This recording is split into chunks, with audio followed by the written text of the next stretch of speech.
All right, so chapter 10 is about carboxylic acids and their derivatives. So last chapter we did aldehydes and ketones. This chapter is about carboxylic acids and all of the derivatives. So here are the derivatives. So here's a carboxylic acid. We're going to talk about acid chlorides. This is acid halide. Really, this will always be a chlorine. I don't know why they say this because I have never seen an acid bromide ever made. So again, sometimes your book does things that aren't totally true, and here's one of them. It's really acid chlorides. This should be chloride. All right, anhydrides. All right, you can kind of see the carboxylic acid part of it right there, and then you have this additional part. And esters, amides, thioesters, we're really not going to talk too much about. Acyl phosphates, I'll just kind of mention, because in our bodies, this is used as a leaving group. We don't have a chloride as a leaving group or a bromide or something like that. Our phosphates are used as leaving groups. So instead of having an acid chloride where you have a chlorine here, you have a phosphate group. So it's not something that will be on the test or anything, but I'll mention it because it's interesting of us. And then nitriles. All right. So naming carboxylic acids. The only naming I would have on the test would be naming a carboxylic acid. You don't have to worry about naming acid chlorides. I might have esters. I do want to know how to name esters. So as far as namings, they'll just be acids and esters. That's it. You don't have to worry about nitriles or acid chlorides or anhydrides. So those are the only two that I would have. So a carboxylic acid, it's always carbon 1, so you do not have to tell the reader where it is. It's always at the end. So an acid is kind of like an aldehyde, where it's at the end of the chain, and you end it in oic acid. So I have 3 carbons, so it's propanoic acid. All right, and it's the longest chain that includes the carboxylic acid, which is always carbon 1. So this would be 4-methyl pentanoic acid. If I have a diacid, then I name it as a diacid. Why do you think we're starting with this carbon with carbon 1 and not this carbon here? What do you guys think? Well, I want to type it in. Maybe way too much. So basically what you do is you start counting on the side closest to a substituent. Well, since they're equal, notice this is 1, 2, 3, I have a substituent, versus 1, 2, 3, I have a substituent. Then I look alphabetically. So since ethyl comes before methyl, I'm going to start counting on this side. If the methyl was on this carbon instead, the carbon 2 on this side, then I would start counting on this side. Because it's not alphabetically. The first rule is the side closest to a substituent. Then the second rule is if they are equal, then you go alphabetically. Okay? So that's why we start counting on this side. So 3-ethyl, 6-methyl, octane dioic acid. All right, you can also name it without the E. I've seen it without the E. All right? All right. All right, here's just examples of acids in rings. I'm not going to do this. I'm not going to have you name it as a carboxylic acid. It'll always be a straight chain. So don't even worry about that. Acid chlorides, I'm not going to go over. Anhydrides, I'm not going to go over. That was anhydride, right? Yes. Amines, I'll just quickly go over it, but you won't be responsible on the exam for it. Amines are are straightforward too. They end in amide. I'm sorry, not amines, amides. Amides end in amide, so hexanamide. Right? This is carbon 1, 2, 3, 4, 5, 6. So it's hexanamide. All right, cyclopent. So I won't have you do anything like that. However, what happens when you have a group hanging off of the nitrogen that's not part of the longest chain that has a carbonyl on it? All right, I don't know if you can see this. You probably can't see it. It's in the way. All right, what you do is you say N. All right, what you do is you have to name this group that's hanging off of our nitrogen first. Then you name this as the amide.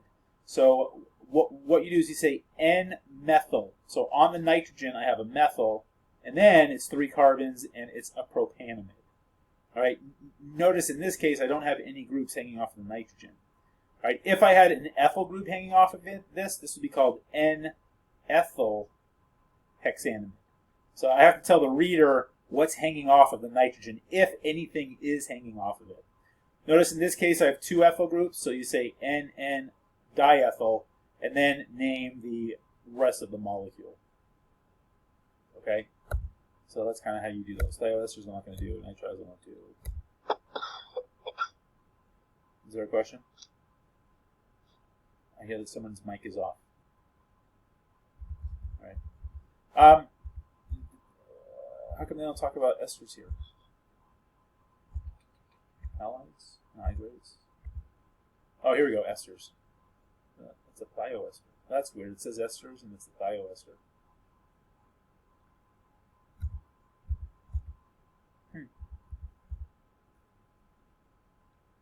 That is weird. Right? Am I reading this right? That says esters, and then all of a sudden they have sulfurs in here. So let me just teach you on. Oh, here we go. Here they are. That's weird. Okay. Okay. So to name esters, it's kind of like. Hold on one second, guys. There's some person that has their mic off. Oh, I think it just went back on. Okay. I just wanted to double check just because it was. Okay, everybody's off now. All right, good. Thanks, guys. Garrett. Poor Garrett. Garrett gets blamed for everything, doesn't he? Garrett, you're off again. There we go. All right. Garrett, you're so quiet these days. I think everyone really liked all your questions. You don't have to feel bashful. Everyone, I think, liked your questions. I did. All right, let me get my pen here. Okay, so the name esters, it's kind of like how we did on the amines. On the amines, what you do is you have to name this group that's hanging off of the oxygen first. Okay, so if it's a methyl, if it's an ethyl, whatever it is, that's named first. Then you name the rest of it, all right, and end it in O8. So this is methyl, and since it's 4 carbons, butanoate. All right, something like this I won't have, but if we have, let's say, I don't know, we have something like this, and then oxygen like that. Yeah, it's like I just went for a sandwich. I came back and I'm being blamed. Yeah, it was just that your mic was on, so we heard all the background noise. Don't worry about it. All right, so to name this, you name this part first. So this is an isopropyl group. So this would be called isopropyl. And then 1, 2, 3, 4. Butanoate. All right, if I had, I don't know, chlorine right here, then it would be isopropyl. I'll write it here. Isopropyl 3-chloro, and then you just kind of do everything else after that. Okay? So that's basically it for esters. It's too bad. We would have made this in lab. The banana oil. It smells just like a banana. It actually has that artificial banana smell to it. So, like in Laffy Taffy, you know, if you ever get like the banana, or in Runts, like those hard candies that are shaped like a fruit, it has that smell, that really artificial smell. Some people love it. I hate it. I think it's just way too much. So it's too bad that we don't get to do that, because that's actually a fun lab. Okay, there's also obviously hydrogen bonding. Let's see, Anna says, does the chlorine not go before isopropyl because it's alphabetical? Did you do the easier side of the ester? Yes. So what you do is you name the part. So it's not that it's easier. It's just that when you name it, you name this portion first, then you name everything else after it. So the chlorine is being used alphabetically for this part of it. Like if I had a methyl here, if I had a methyl there, it'd be 3-chloro 2-methyl butanoate. So right to left. Well, it's not from side to side. It's not that I named the right side first. Like if I had the molecule this way, I would still name it the exact same thing. I'm naming the group attached to the oxygen first. That gets named first. Then I name everything else after it. So this is named first, the isopropyl group. Then I name everything after it. Okay, good. Because what I'm doing is I'm telling the reader what group is hanging off of the oxygen, and then what group I have after that. This just talks more about amides, where amides are found. Amides are found in proteins. This is a structure of a penicillin. It has this very specific structure to it, this 5-member ring and 4. This is called a lactam group. And then here is a nucleotide, example of a nucleotide. All right, acidity of carboxylic acids. So carboxylic acids are acidic. We already know that. That's why they're called a carboxylic acid. And they're acidic because, we talked about this, because of resonance. This group has a resonance structure. We talked about that the more resonance, the more stable the compound. So since this is the only one of the functional groups that has resonance like this, that's why these are the carboxylic acids. And they have a pK roughly 5. It all depends on the groups that you have attached to it. Don't worry about any of this stuff down here. All right, also, you can get things more acidic. So if you notice these, I would say these, probably these 4 are roughly about the same acidity, probably on average about a 4.5. But notice I can get things much more acidic. You notice this one, which has 3 fluorines, is much more acidic. Okay, that's because when you start putting more electron withdrawing groups close to your carboxylic acid, you can actually increase the acidity of the compound. Okay, so if I only had 1 fluorine here, it would not be quite as acidic as this. It might be a pH of or a pKa around 2. So if I had like C with only 1 fluorine, HH, this probably has a pKa roughly about 2. And if I put a second one on there, it might have a pKa of about 1. It's more acidic. And then if I get 3 fluorines, because of these electron withdrawing groups, it makes this hydrogen fall off easier.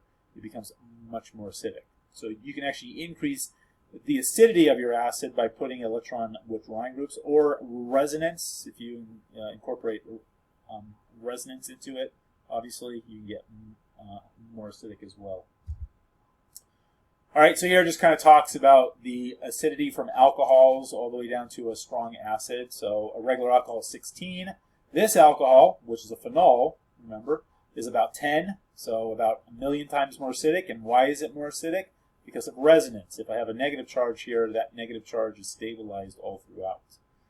A carboxylic acid is even more acidic because not only do I have resonance, but I have resonance onto an oxygen, which is a more electron withdrawing group. So a lot of people say, why is this less acidic? This has a lot more resonance. Well, the atoms that this minus charge is being resonated through are all carbons. All right, carbon does not want to have a negative charge. But in an acid, when you have resonance, the negative charge, the other minus charge on the resonance, is on another oxygen molecule. So since the oxygen is more electronegative, not only are you getting the effect of the resonance, but you're getting the effect of that oxygen is more electronegative. It can stabilize a negative charge, kind of like what we talked about here in this case. When you add more electron withdrawing atoms, it increases its acidity. All right, and then you have a strong acid like hydrochloric acid, which is a pK of -7. Okay, this just talks about resonance, exactly what we talked about. Let me just go through my notes, make sure we're not talking about stuff that I don't really want you to know about. Let me just look real quick. We talked about that naming, talked about acidity, hydrogen bonding, synthesis. All right, oxidation. Okay, these are now just, so 10.4, I believe, is a review of a lot of the reactions that we've learned how to make a carboxylic acid. So this is a chapter, what is this? Chapter 5, the aromatic chapter. So if you want to make a benzoic acid, All right, what we learned from chapter 5 is che205, and you got to do it on a sp3 carbon that has at least one hydrogen on it. So that's what this reaction is telling you. All right, this is chapter. This is last chapter, chapter 9.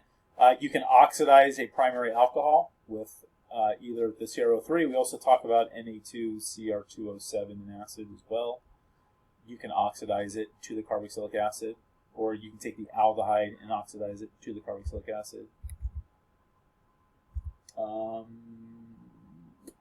then this reaction is a new reaction in this chapter. This is the hydrolysis of nitriles.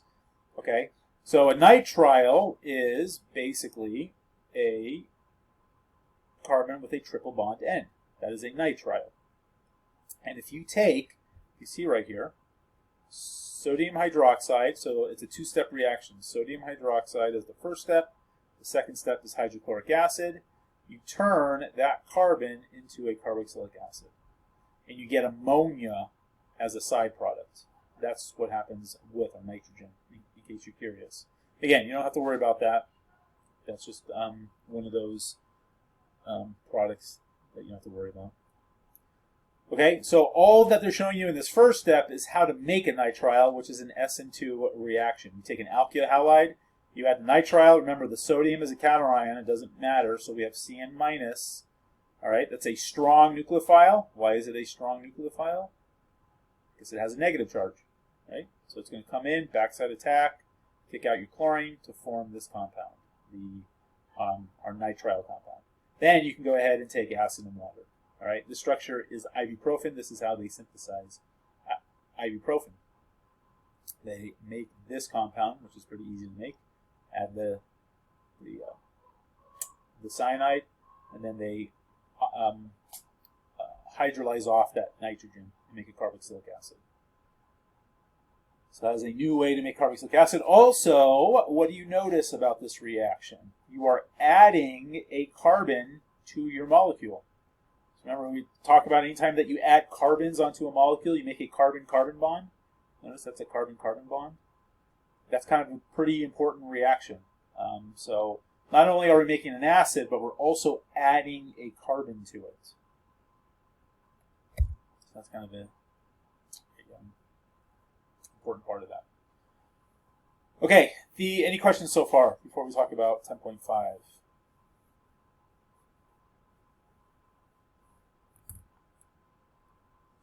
Okay. Hold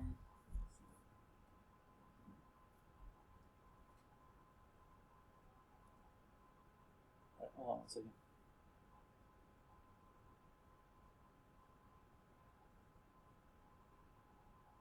Okay. All right. So the remainder of the chapter is about these nucleophilic acyl substitution reactions. Okay. This is a general mechanism of the reaction. This is very similar to chapter 9. Okay, in chapter 9, let me show you what we did in chapter... Oh, it actually shows you right here. Look at that. This is chapter 9. Okay, we have a ketone or aldehyde. The nucleophile attacks, kicks up the lone pairs, and then basically it stops at this intermediate until I add acid. And then I add acid to it, and it protonates my oxygen. This chapter is a little different. Rather than having either carbons or hydrogens, one of these groups is what we would call a leaving group. Okay, so in an acid chloride case, I have a chlorine right here. All right, in a carboxylic acid, I have an OH here. Right, so I either have I'll just put some examples, an acid chloride, or I'll have a OH. Or in an ester case, I'll have an OR group. So this is the group I'm changing in every case. Last chapter, it was carbons and hydrogens. In this chapter, I can have several other groups that aren't carbons and hydrogens.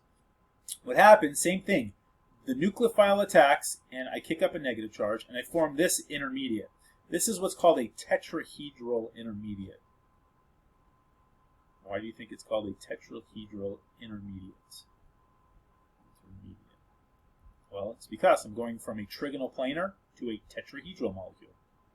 And it's an intermediate because now This Y group is a leaving group. So these lone pairs can actually pop back down and kick out your Y group to form this compound. Up here, this minus charge can't go down because none of these groups are leaving groups. All right. The only reason that negative charge in this case is able to go down is because I have a group that can actually leave once I reform that pi bond. So over here, it attacks and it stays as this intermediate. It's locked in that intermediate. In this case, these electrons can pop back down and kick out the Y group. So notice it is a substitution reaction. This nucleophile is doing a substitution for the Y. Here, it's called a nucleophilic addition because I'm adding the nucleophile on. Here, it's a substitution. All right, does that make sense as far as the difference? But the mechanisms are the same. It's doing the same thing. It's really our electrophile. These are our electrophiles. What's on the electrophile that makes it a little different, and it's this leaving group part of it. In Chapter 9, I don't have the leaving group. In Chapter 10, I have a leaving group. Okay, so here you go. Here's a whole entire slide that just basically said exactly what I just said. All right, in this chapter, we have leaving groups. For an acid chloride, it's a Cl. For a carboxylic acid, it's an OH. For an ester, it's an OR group. For an anhydride, it's this thing. For an amine, it's a nitrogen. All right, so this whole chapter is about these types of molecules where Y is either a chlorine, an OH, an OR, this group, or a nitrogen group. But last chapter, I don't have a leaving group. So we're going to talk about each one of these and the reactivity of them. Okay? So the reactivity, here we go. This one is the one I like. All right, the acid chloride is the most reactive of all these. So again, the reaction we're talking about is I'm going to put Lg here for leaving group. Okay, the Lg can either be the chlorine, it could be this group, it could be the sulfur, which I'm not going to talk about, which could be an OR, or it could be a nitrogen. And then we add a nucleophile. Let's do different colors since I can do different colors. And our final product, oh man, you gotta be kidding me. Yep. You're not kidding. Okay, the acid chloride is the most reactive towards nucleophilic substitution. So if this leaving group was a chlorine, that nucleophile, boom, goes in there really quick and forms the product. All right, acid chlorides are very reactive. Usually when you use them, you have to make them, so you make the acid chloride and then you use it within an hour.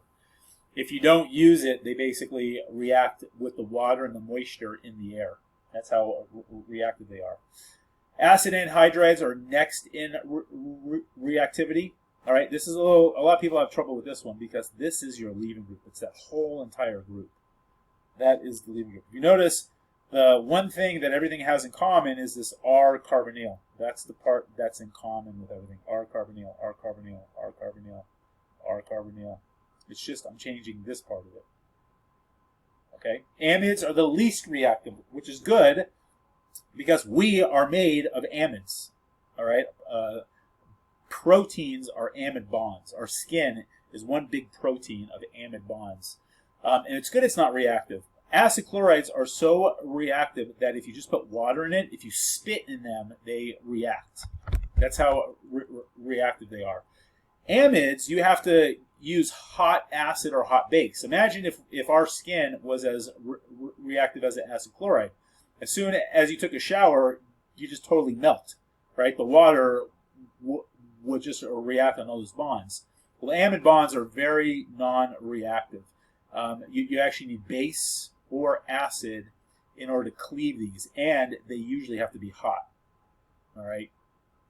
So amides are the least reactive. You really have to heat it in order to do it. Acid chlorides, I can spit on it and the thing is gone. All right.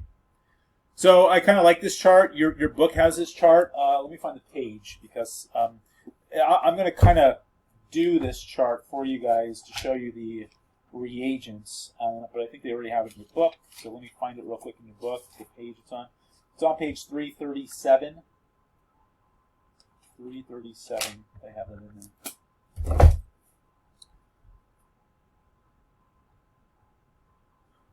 I don't like the blue. I think the red is better. You guys okay with the red? That's dark. It's okay. Okay. All right, so basically what this chapter is about is, so I want to show you this chart. I like this chart because I'm going to put the carboxylic acid right here. Let's put the carboxylic acid out here. Okay. The acid chloride is the most reactive of them, and it's going in order of reactivity. Okay, so an acid chloride, a acid anhydride, an ester. This is an amide.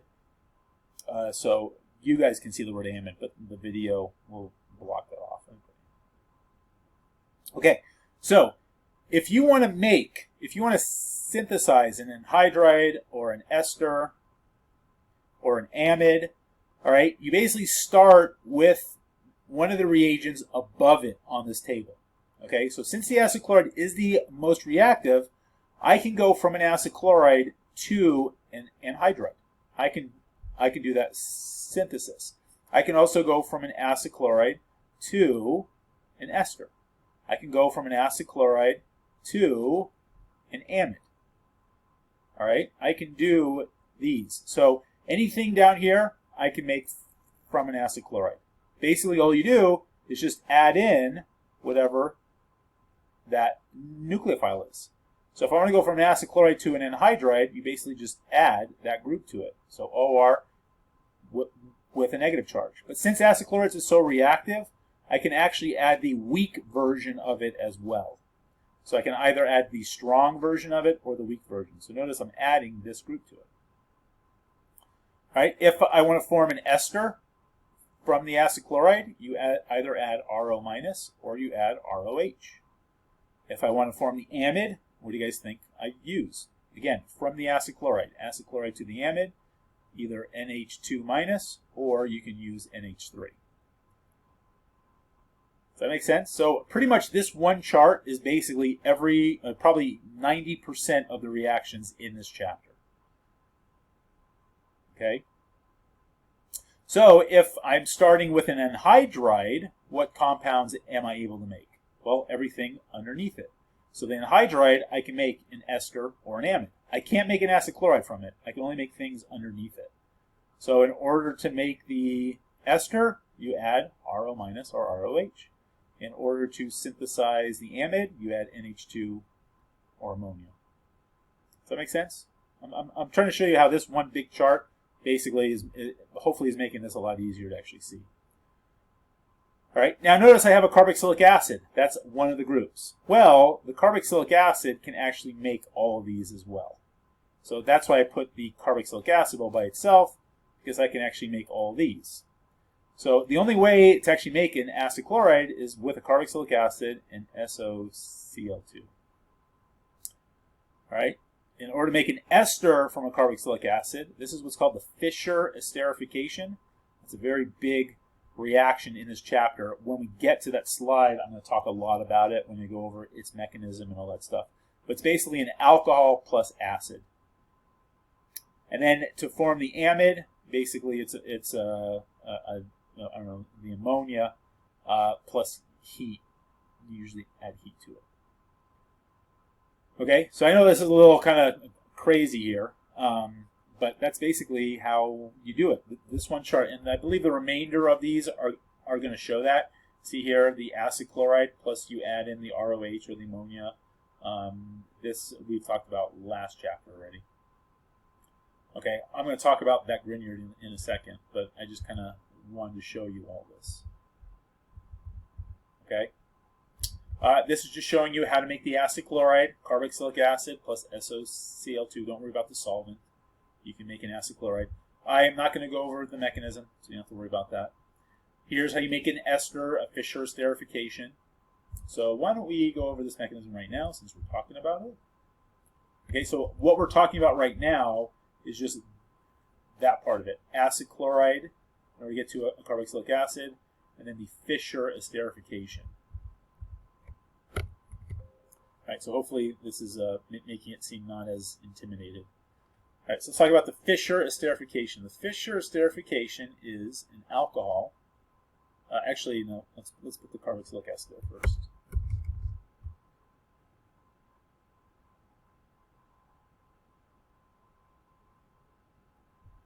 Plus, it's much easier to write in this program than it is on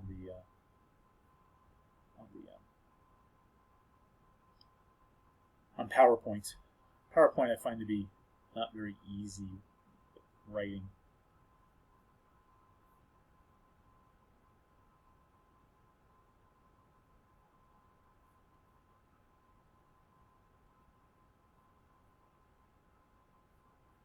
Just to kind of show you where everything goes.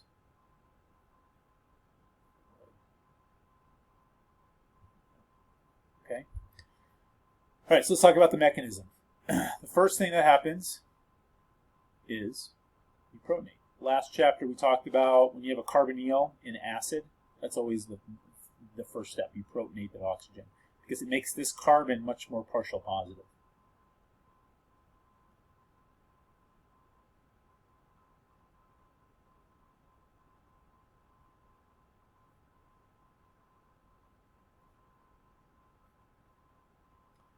All right, and then you have a positive charge on this oxygen.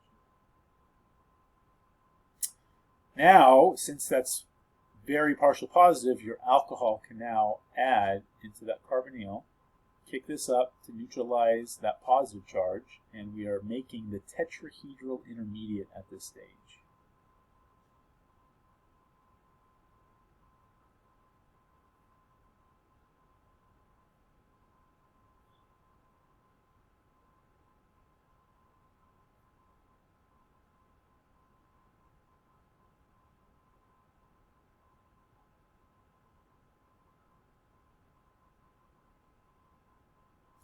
Yes, it should actually be red.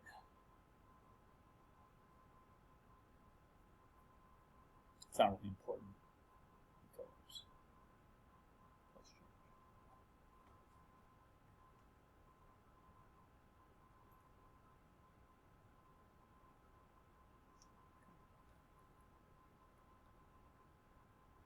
All right, now you have a proton transfer. This proton is going to get transferred on to this OH group. That's going to make this compound now.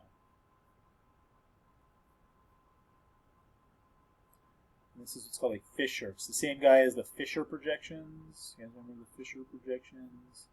It's kind of like the in the stereochemistry chapter, chapter 6.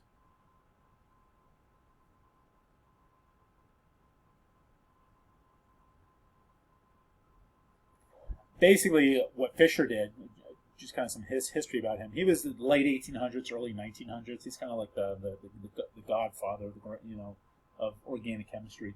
He basically took every type of functional group and he boiled it in acid to see what would happen. And this was really the only reaction that actually worked in boiling in hot acid. But it's probably one of the most well-known reactions. Okay, so proton transfer, this now leaves. That's the formation of your water. And you now form. Oh, actually, these lone pairs pop back down. So you have to, again, here's the point where you pop back down to kick out your leaving group. Remember, this chapter is all about that leaving group.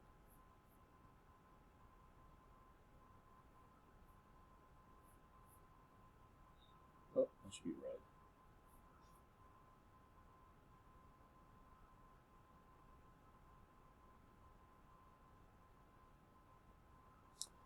And then you have a water molecule. Just come by and pluck off that proton. Just remember, that's our acid. Our catalyst. Remember, if you use it, you got to regenerate it. And then let's get this back to that. All right. I'll let you guys copy that down. And I do go over this on the videos, so you have it in the video, but you'll have it again here. This is called the Fischer esterification. Let's do it. Fuchsia.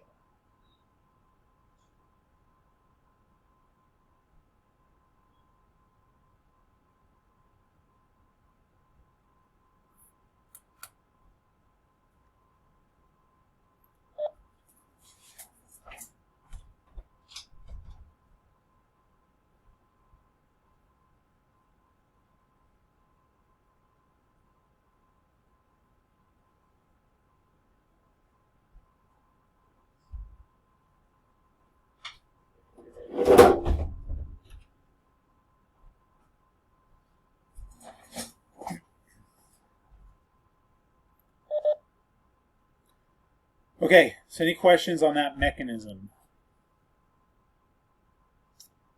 The big long mechanism.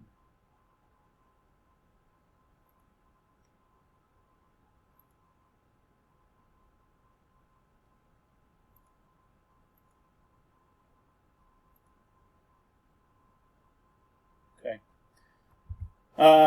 So that's the Fischer right there. That's the Fischer esterification.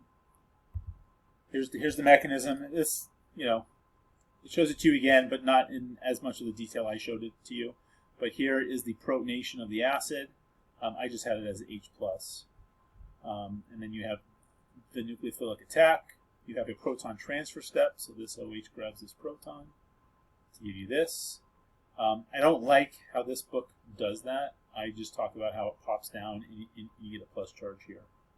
So mine's a little different than what they have here. Go by what I told you guys, not by what this is showing you.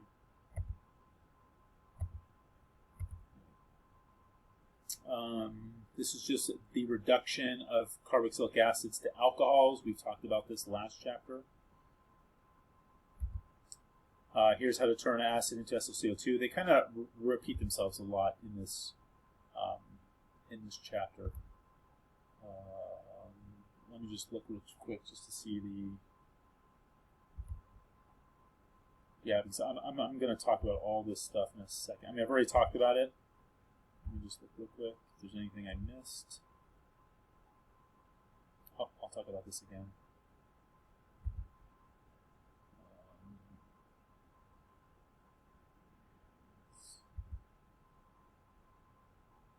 All right, Nick Grignard. All right, so let's talk about this reaction real quick. I keep seeing it over and over again, so let's just talk about it. We actually talked about this homework problem last week. There was a question about it. It said, what if you took one of these compounds? Let's take an acid chloride for an example. It doesn't have to be an acid chloride. Again, it could be an ester. This could be an ester. It could be an anhydride. Oh, that's an anhydride.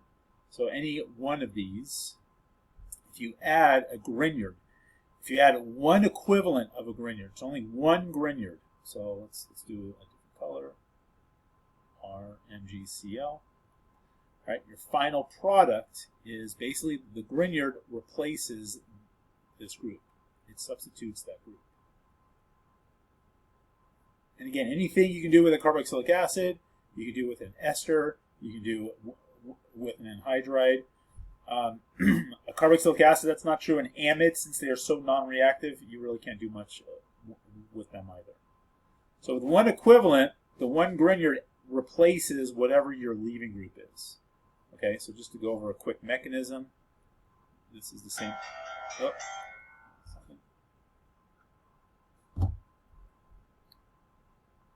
that was my mother. For some reason, she's calling me right now. She knows I am teaching. All right, so the Grignard comes in here.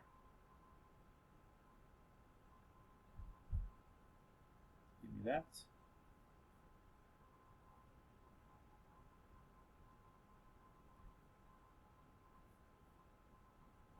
So again, this is our tetrahedral intermediate. And then the electrons pop back down and kick out my chlorine. That, I hope you don't realize that that's a negative charge. It's just getting lazy when drawing it. Okay. So in the last chapter, just to remind you, in the last chapter, we don't have a leaving group. So you add a Grignard, and the second step is adding an H+. That's because I don't have a lead. I have an O. I form an alcohol at the end. Okay, but in this case, it adds, but then it pops back down, and the chlorine leaves. All right. Now I can do the same reaction. I got to clear all this.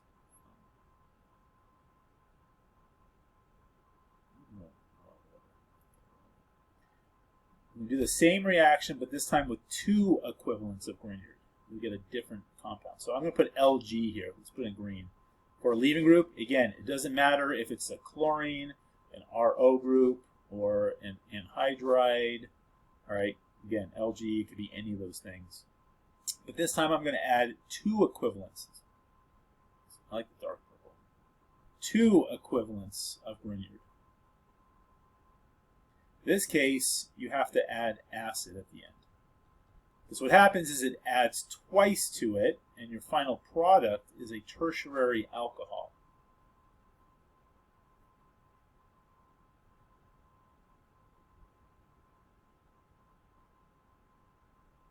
Okay, so let's go over this mechanism quick. So we have my Grignard, which is going to come in here, kick up those electrons.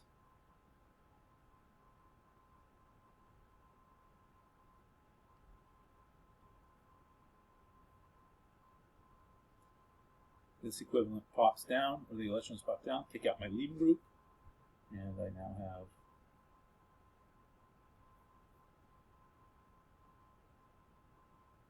that compound. And then the second equivalent of Grignard now comes in and adds just like what we learned in Chapter 9.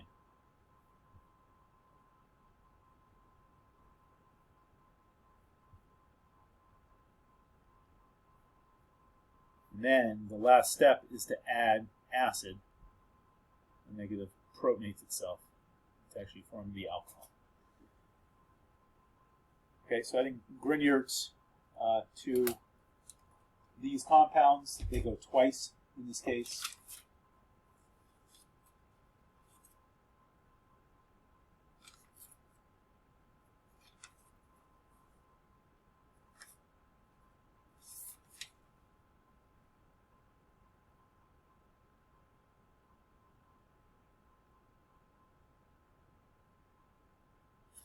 Okay, any questions?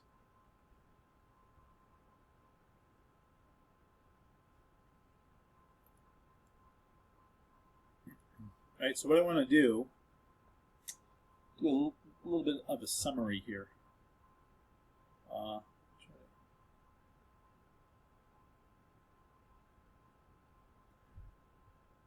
right, so you can go from a carboxylic acid to an acid chloride.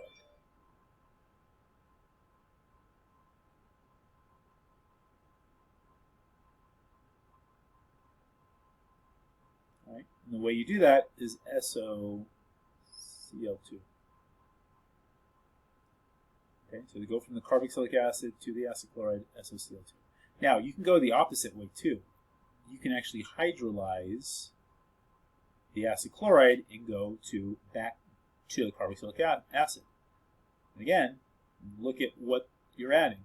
So there are several ways you can do it. You can either add hydroxide or you can add water to it.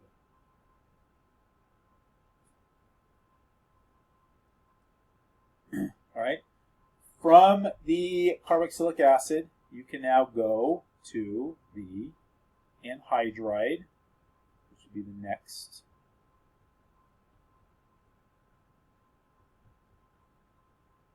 And again, the reagent, whatever this is, the strong version or the weak version, O- or ROH, either one of those. Or sorry about the room. I want to squeeze all this stuff onto this one thing. If you want to make it bigger, you can make it bigger. Basically, these are the reagents to get that.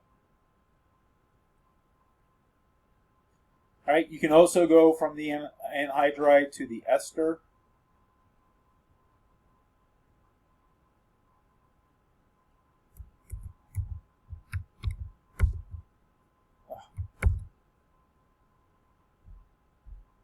In class, is a lot easier to write on the board. All right, you can also go from the acid chloride into the ester. The same reagents, either the RO- or the ROH.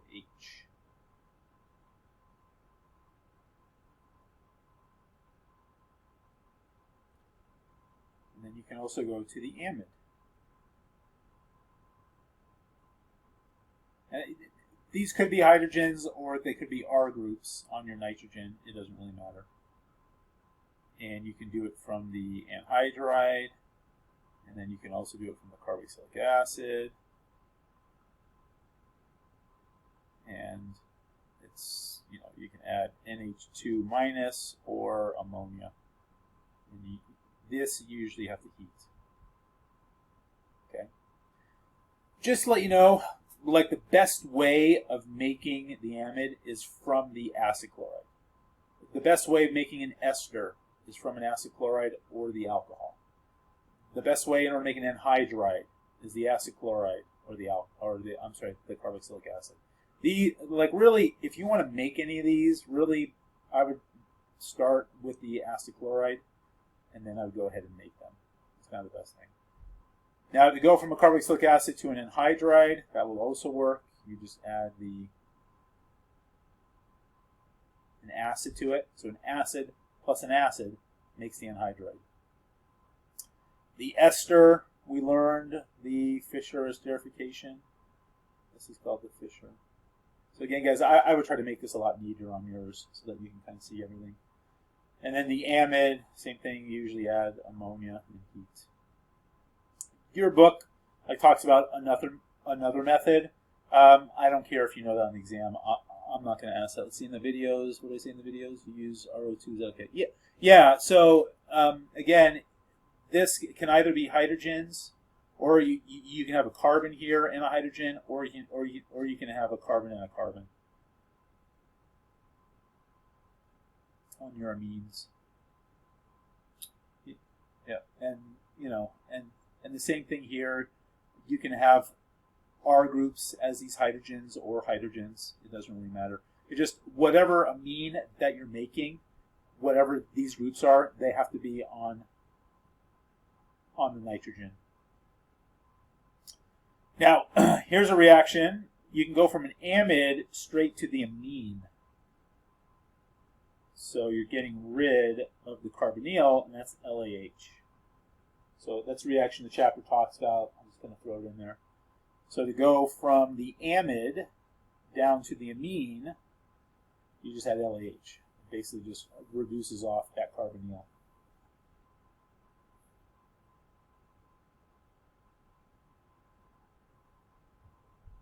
Another way we learned how to go from a carboxylic acid in this chapter is from the nitrile.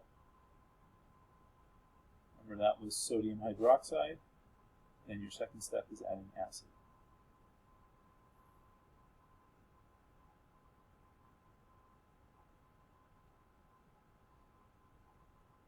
There's a reaction nitrile to the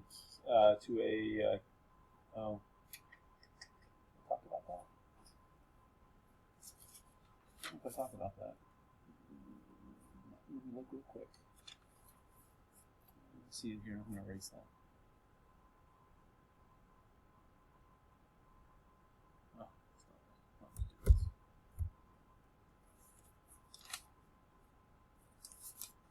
let me just look at what else I have here.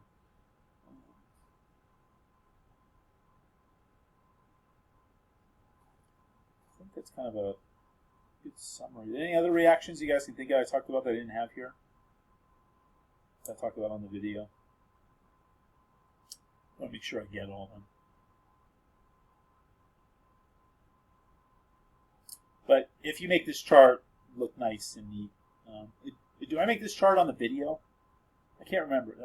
I made these videos like 3 or 4 years ago. So I can't remember if I made a chart like this on the video. I know I talk about it, but...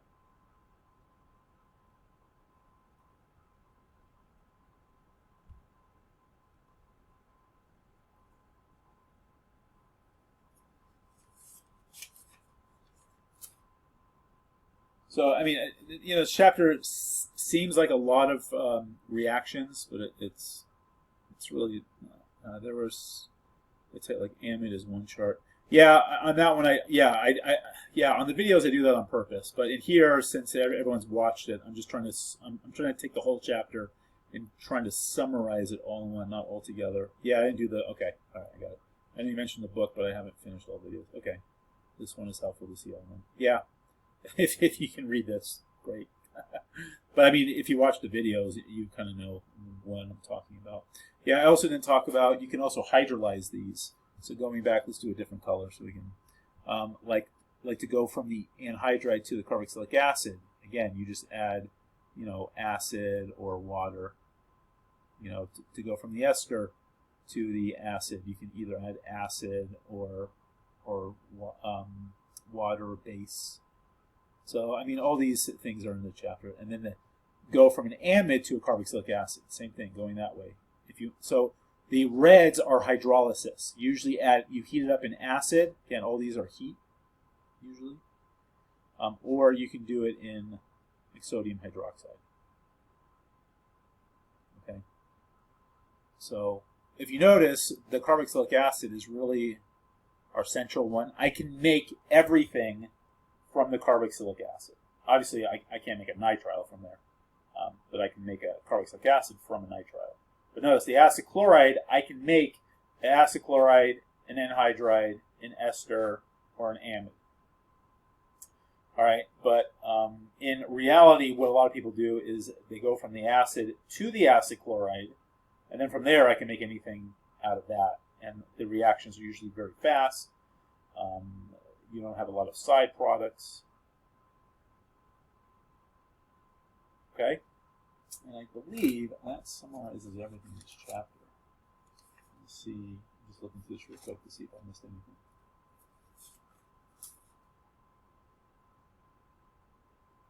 Oh, I do talk about this reaction, so I have it in my notes. Again, you can go from a nitrile to a ketone by adding a Grignard to it. You don't have a 1 here. You just add the Grignard, and it's 1 equivalent.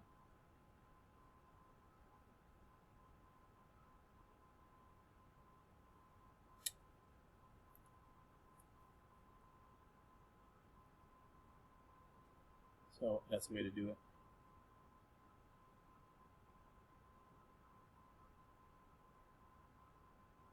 All right, we also talked about that you can take an acid chloride and form that with 1 equivalent of a Grignard, a G here, or the anhydride. If you didn't know what I'm talking about here, this would look like a disaster. 1 equivalent of a Grignard. Or again, you can start with the ester and do the same thing.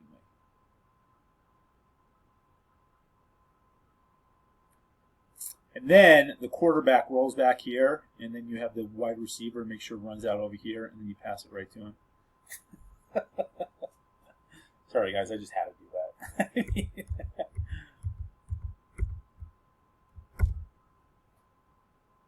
It did get crazy quick, didn't it? Yep. It's the times. Oh, I lost you, Amy? At what part? The green, the red, black, the green. Okay, I'll go to that in a second. You thought I was serious about the quarterback? Okay, so the green is based off of, there was a slide that we talked about where, actually, you remember when I talked about that if you take a Grignard and add it, you can add it 1 equivalent or 2 equivalents. You either get the ketone or the alcohol. Remember when I talked about that? Oh, okay, yeah. So I'm trying to show that here too. So in order to make this ketone, rather than the nitrile, you can make it from the ester or the anhydride or the acid chloride. And again, just 1 equivalent of the Grignard. So in order to make this ketone, I can either add the nitrile, or I can add an ester, or an anhydride, or an acid chloride, and they all use the same reagent, which is 1 equivalent of a Grignard. And then in order to make a tertiary alcohol, I'll make a tertiary alcohol. It's the same thing, it's all the greens, except it's 2 equivalents of a Grignard. 2 equivalents of Grignard. So the ester, the anhydride, the acid chloride, and the nitrile. So yeah, so that could go on like a whole nother chart.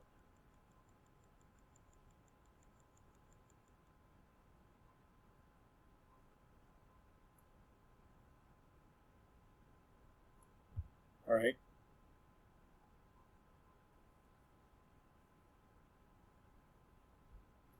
All right. I think that pretty much summarizes the chapter. We have left. We got, yeah, I'm not going to really do problems today, which is good because I finished chapter 10. So tomorrow we will just do tons of problems with chapter 10. All right. So we'll get 10 down, so we don't have to worry about it anymore. And then we will. Let me just remind myself of the schedule. Yeah, so we'll do that, and then on Thursday we will do a review for the exam on Tuesday. The chapter 8 exam. So tomorrow we'll finish 10, we'll do problems, we'll have the problem sheet, answer any of the questions you have. If you have questions on 8 or 9, that's totally fine too. Thursday we'll do a review of chapter 8. We'll just do chapter 8, we'll just worry about that. I mean, if we're done quickly and you guys have 9, we'll do that too, that's fine. And then Tuesday we'll do the quiz, and then we'll, the exam for chapter 8. And again, I'll give you about an hour, you know, I'll see how much time. I mean, obviously I want you guys to have enough time, but I don't think 2 hours. I think 2 hours is way too much time on that. I still have to have a class a little bit. Okay? Anything else? Otherwise, that's the class for today. Hold on, let's see. Sorry, it'll be 2 p.m. and let's see, Anna, I'm sorry. It'll be a 2 p.m. and just video in. Are you talking about the exam, Anna? Yeah, at noon for like next Tuesday, we'll just come in and do the video, and then an hour of class will be our exam. Yep. Well, yeah, so you'll have the exam on the first hour, and then on the second hour, we'll actually have class. Right, and so we just video in at noon then? Yes. Yep. And then we get the quizzes as practice. Yeah, so I'll post the quizzes. It's not practice, it's still due. But I at least will make them available, but I won't make them due until the end of the semester. So it's your choice. Do them now and get them in and practice them. I mean, I can't give you the answers until you actually do it. So if you just want to see the questions and work on them, I'm fine with that, but I can't give you the answers until afterwards. Okay, Jacob? So if you do it and you want the answers, I can give them to you, but if you don't do it, I can't give you the answers until after you do it. So what should print the exam before class? Yeah, again, it'll probably be the same exact way, but we'll worry about it then. I'll tell you guys more about it on Thursday, and I'll probably post like something on D2L. So after submission, you'll send the answers. Yeah. Yep. Yeah, Jacob. Yep, Jade, no problem.